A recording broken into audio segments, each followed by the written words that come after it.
சேவைக்கு என்ன வித்தியாசம் பார்த்தீங்கன்னா, சர்வீஸுங்கிறது தனிநபர் அவங்களோட பண முன்னேற்றத்துக்காக, அது அவங்களோட வருவாய்க்காக ஆம்புலன்ஸுங்கிறத ஒன்று வச்சு அவங்க சர்வீஸ் மாதிரி பண்ணுவாங்க. ஆனால் சர்வீஸ் கிடையாது, அது வேலையை தான் பார்த்துருப்பாங்க. அதில் அவங்க அதிகமான லாபம் சம்பாதிக்கணும்னு நினைப்பாங்க. அதை நம்ம எந்த குறையும் சொல்லலை, அது அவங்களோட விருப்பத்துக்குள்ளானது. ஆனால் இதை விட கொடூரமான விஷயம் என்ன அப்படின்னு பார்த்தீங்கன்னா, ட்ரஸ்ட் அப்படிங்கிற பேர்லையும் பெரிய பெரிய நிர்வாகங்கள் என்ன பண்ணுறாங்க, ஆம்புலன்ஸுங்கிறத வாங்கி வச்சுக்கிட்டு அவங்க எந்த அளவுக்கு அவங்களுக்கு இடைஞ்சல் கொடுக்குறாங்க பார்த்தீங்கன்னா, நானும் அனுபவப்பட்டதுனால இந்த விஷயத்த சொல்கிறேன். தஞ்சாவூர்லேருந்து நாச்சிக்குளம் வர்றதுக்கு 4000 ரூபா கேட்குறாங்க. அது உங்களுக்கான டிஸ்கவுண்ட் ரேட் அப்படின்னு சொல்லி ஒரு ட்ரஸ்ட்லேருந்து கேட்டாங்க நமக்கு. 4000 ரூபா அப்படிங்கும்போது அதுக்கான பெட்ரோல் செலவு எவ்வளோ ஆகும்னு பார்த்தீங்கன்னா 71 கிலோமீட்டர் வரும்னு நினைக்கிறேன். அப்படிங்கும்போது பெட்ரோல் செலவு பார்த்தீங்கன்னா அதிகபட்சமாக அவங்க போட்டாங்கன்னா 1600 ரூபா ஆகும். ஒரு 500 ரூபா டிரைவருக்கு வச்சுங்க, மெயின்டெனன்ஸுக்கு 500 ரூபா வச்சுங்க. எப்படி பார்த்தாலும் ஒரு 2700 ரூபாக்குள்ளே தான் வரும்னு வச்சுங்களேன்.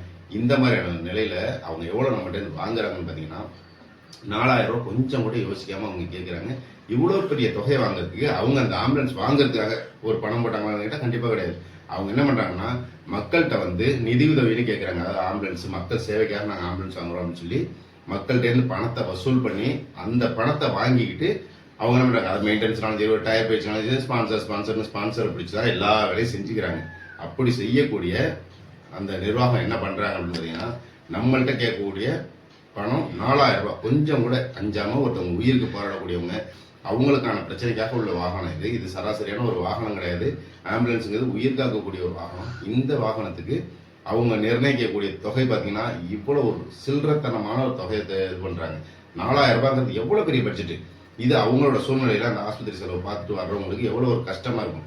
அப்படி கேட்குறாங்க.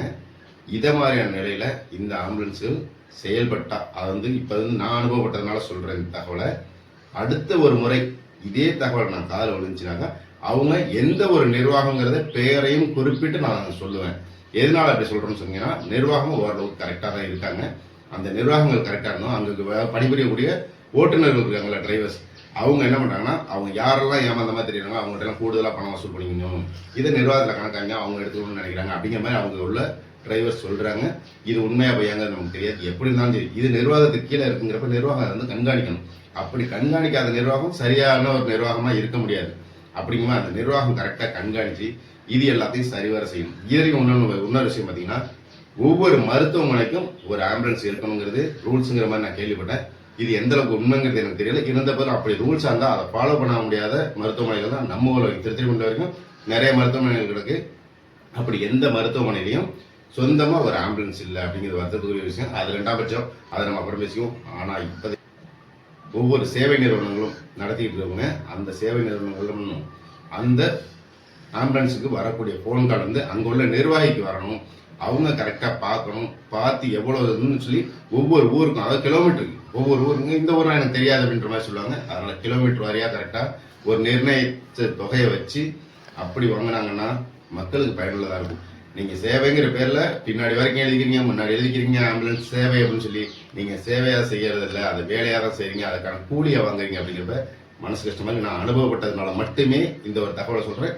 இது சில பேர் கேட்பீங்க, அதாவது கமெண்ட்லேயே கேட்பீங்க, எங்கே உனக்கு தெரிஞ்ச நீ சொல்லு, இந்த டிரைவர் அப்படியே அந்த டிரைவர் அப்படி கேட்டிங்கன்னா கண்டிப்பாக அந்த பொறுப்போடு நான் என்ன பண்ணுவேன், அடுத்த வீடியோ போட்டுருவேன். அதனால் கொஞ்சம் யோசிச்சிங்க.